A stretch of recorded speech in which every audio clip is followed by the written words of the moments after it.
So in the ideal heat engine Carnot cycle, we note that it all starts with point 1, where the spark plug ignites the air fuel mixture leading to the combustion, and this is the isothermal expansion, wherein the temperature is remaining the same, but later on obviously the temperature drops, but the expansion is happening here. But after this, the piston obviously tries to, once the air fuel mixture or the combustion cycle is finished, so it is all exhaust that needs to be sent out again, and this is where the compression happens. So obviously we know that the included area in this graph represents the work done by that particular cycle in one particular cycle, or the energy consumed in doing so.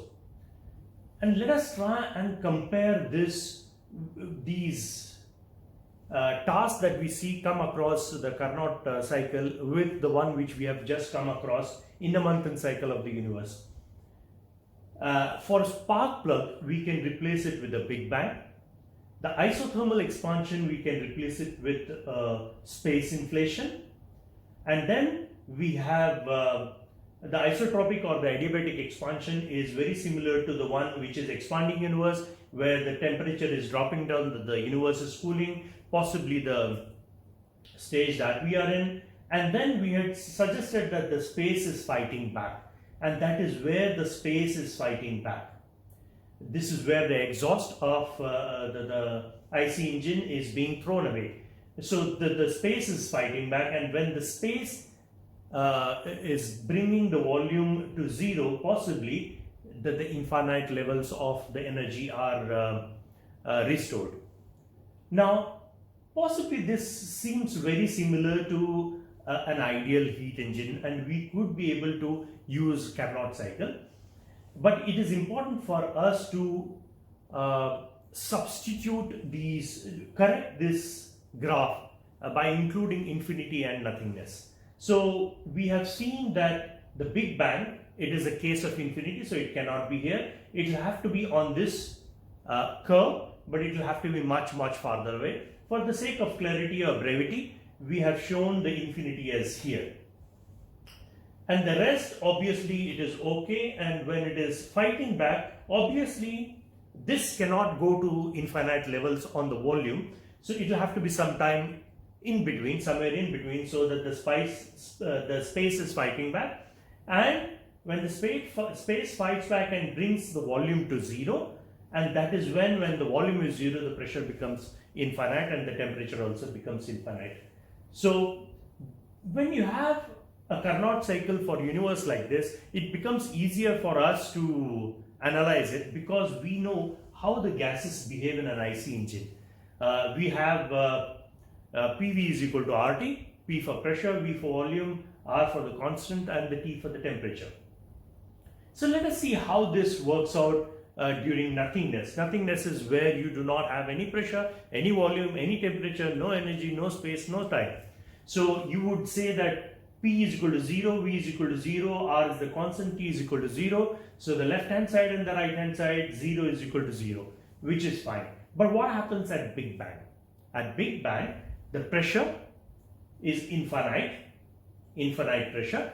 Volume obviously is 0 because it is brought back to the volume is 0. The temperature is infinite because the pressure is also infinite. What happens here is PV is equal to RT becomes 0 is equal to infinity. 0 cannot be equal to infinity, and hence we say that all laws of physics, they collapse. They break down at Big Bang, and hence that is what we call it a singularity, wherein these equations do not hold good.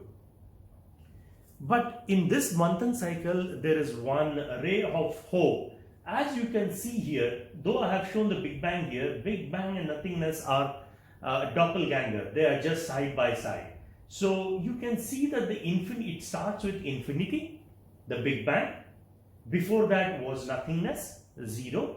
And then when the energy is restored back by the spacity fighting back, it is brought back to infinity. Somehow here it is being shown that 0 and infinity are existing together. Possibly a case of 0 is equal to infinity. So let us try and understand the nothingness a bit more. 0. So we had this particular model where you have something which is expanding into nothingness, which is shown as 0. But when we are showing 0, we should not be showing any circle here, because nothingness doesn't have any boundary.